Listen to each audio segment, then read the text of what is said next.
Hello, hello, UQuest family. Have you ever noticed how exhausting it is trying to manage everyone else's choices, everyone else's decisions, everyone else's emotions, trying to get people to understand what you're trying to say, trying to get them to change, trying to get them to do what you think they need to be doing, what you think they should be doing, trying to prevent bad outcomes? Trying to make sure everyone is happy, trying all these things is exhausting.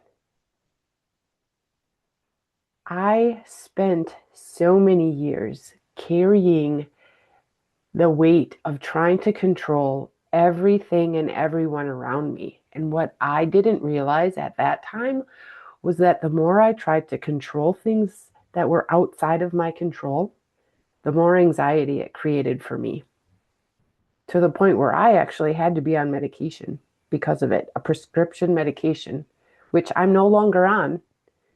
I'm not on any prescription medications these days. Today, I want to share with you 3 books that have completely shifted how I think about control, how I think about boundaries, and how I can get more peace in my life. And that has helped me relieve my anxiety to the point where I don't need those prescription medications anymore. Before I talk about those 3 books, I want to ask you, on a scale of 1 to 10, how much of a control freak would you say that you are? Put it in the comments. I want to know, on a scale of 1 to 10, where do you fall in that range of where you feel the need to have to control everything? And if you're really high up on that scale, closer to a 10 or at a 10, or maybe you're even at higher than a 10, these 3 books that I'm going to talk about today are going to help you immensely, immensely. The first one is Conscious Living by Gay Hendricks. This book helped me realize a lot, but helped me realize that so much of our suffering as a human species comes from living unconsciously.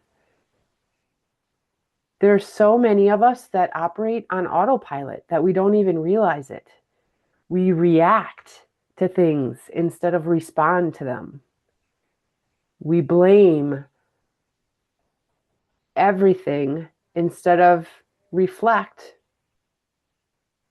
and notice where our part was in that. We focus on what everyone else should be doing instead of looking at ourselves. So this book helps you realize, what part of this situation am I creating? And it's not about blaming yourself.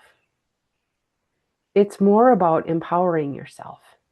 Empowering yourself enough to do the thing that is going to help you start responding instead of reacting. Because if you're involved in creating that part, it allows you to change it that much more. And it allows the change to happen because you play a part in it. And the reason, if you suffer from anxiety and you are really high on that scale of being a control freak, you're living in the future of what hasn't even happened yet, because you're trying to control everything and everyone around you. And that anxiety grows when we are so focused on these things that we can't control. But you get peace of mind when you focus on the part that belongs to you. And that's what this book helps you do. It helps you focus on the part that belongs to you and recognize the things that are not in your control to help you live more consciously. So I'm curious, have you ever caught yourself trying to change someone else's behavior instead of looking at what you needed to change? I'm guilty of that myself, and I still fall into that trap every now and then. But I have these books and the tools that I help other clients with to be able to get myself out of that a lot faster these days and not let it consume my every day, every week, every waking moment. The next book that I want to talk about now, I'm going to be honest, this book is really hard for me to read, to physically read. I got a lot more out of it when I listened to it on Audible, and being able to listen to it as I drive was able to help me think about the book more. It's a hard read, I'm not going to lie. So it's not going to be a hard read for everybody, but for me it was, and I got more out of it listening to it on Audible. But this book is The Four Agreements by Don Miguel Ruiz. I think I'm saying his name right. This book can completely change how you interact with people.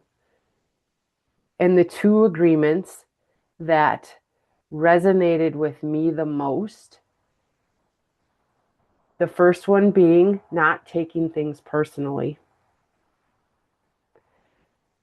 When someone behaves the way they do, their behavior is 9 times out of 10, their behavior is about them and not about you. It's about their mood, their triggers, their fears, their stories that they're telling themselves. And the next agreement that really, really resonated with me, so don't take things personally.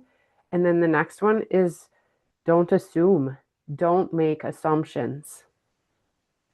How many times do you create stress over a story that you're fabricating in your head that doesn't include all the facts? Because you're assuming what needs to happen or what happened, or you aren't getting both sides of the story. Someone doesn't text you back right away. You immediately assume whatever you're assuming. Or they're getting distant. They seem really distant. They're not talking to me like they used to. You assume the worst case scenario. And that's part of our brain as a normal function for anybody. That's part of what our brains do. They are scanning for opportunities or biases to prove what we're thinking, to help prove what we're thinking. But when you don't make assumptions, you are allowing yourself the time that you need to get both sides of the story, basically.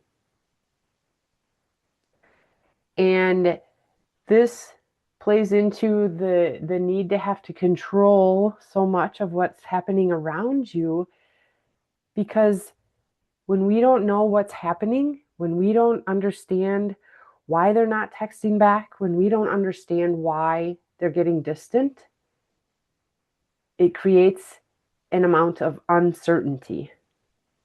And that uncertainty makes it very uncomfortable for us to sit with whatever's going on. So we make assumptions to try to make ourselves feel better, to try to feel comfortable in that situation. We don't like to be uncomfortable, but what we don't realize a lot of times is that discomfort is what we need to be able to grow. And I reference this often, but it's the same thing when you go to the gym and you start lifting weights and you're lifting a really heavy weight and it is really uncomfortable and your muscles are going to hurt for a while afterwards. But you need that discomfort. You need that pain in your muscles at that time to help them grow. If you want to be a big muscle head, of course.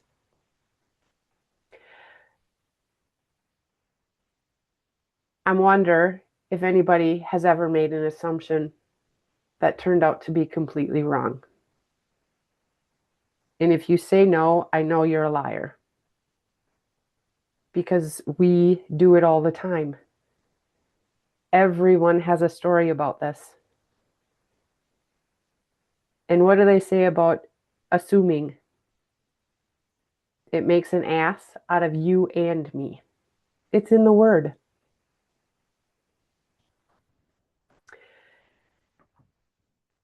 The last book I want to talk about that has helped me in more ways than I can even express is The Let Them Theory by Mel Robbins. And she is one of my biggest mentors.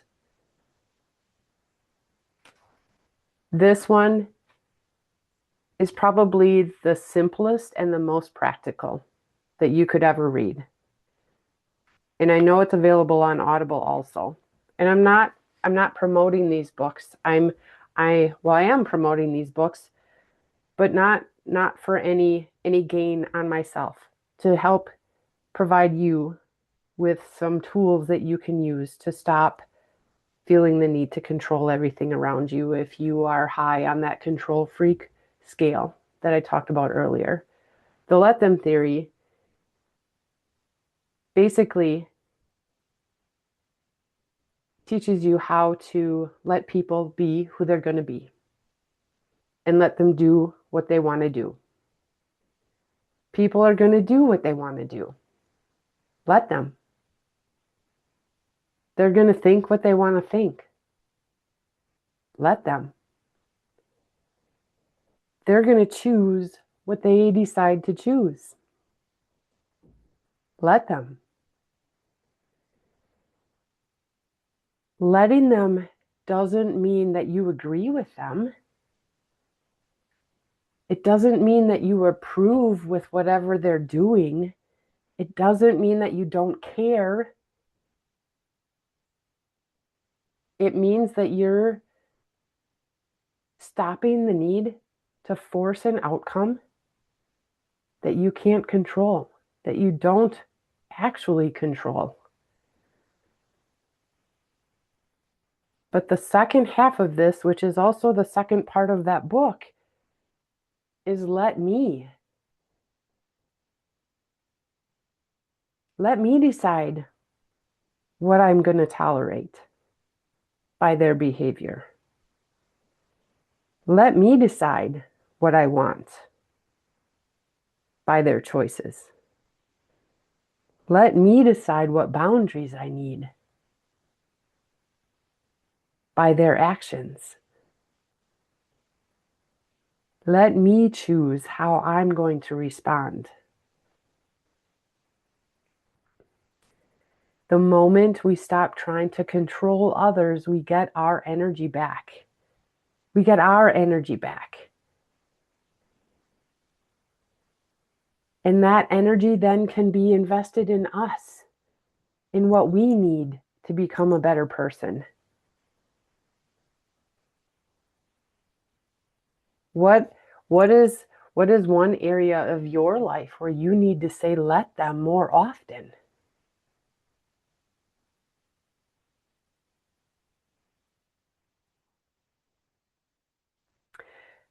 So these three books have these things in common. They all bring you back to you. Not fixing everyone else. Not managing everyone else's emotions. Not carrying the responsibility for everyone else's choices. Just taking responsibility for you. And ironically, when we stop trying to control everyone else, our relationships often improve. Our confidence improves. Our peace of mind improves. And ultimately, our happiness comes back or improves.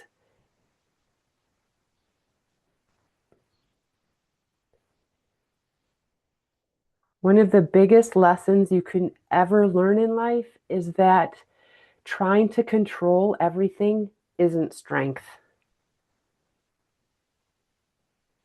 What it really is fear wearing a disguise, fear wearing a mask. Real strength is being able to trust yourself enough to handle whatever happens next.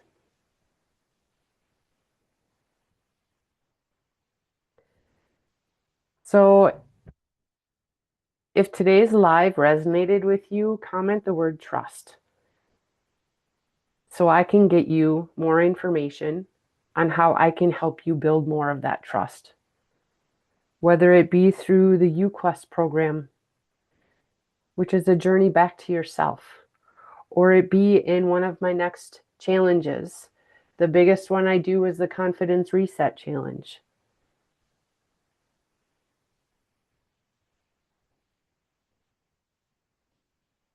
The biggest thing to know is sometimes the next level of peace isn't about doing more. It's about learning what to let go of so that you can be you. So I want to leave you with this final thought. Imagine how much lighter you can feel in the next 6 months if you stop carrying all the responsibilities that were never yours to carry in the first place. What would change for you if you could do that? I'll see you next time.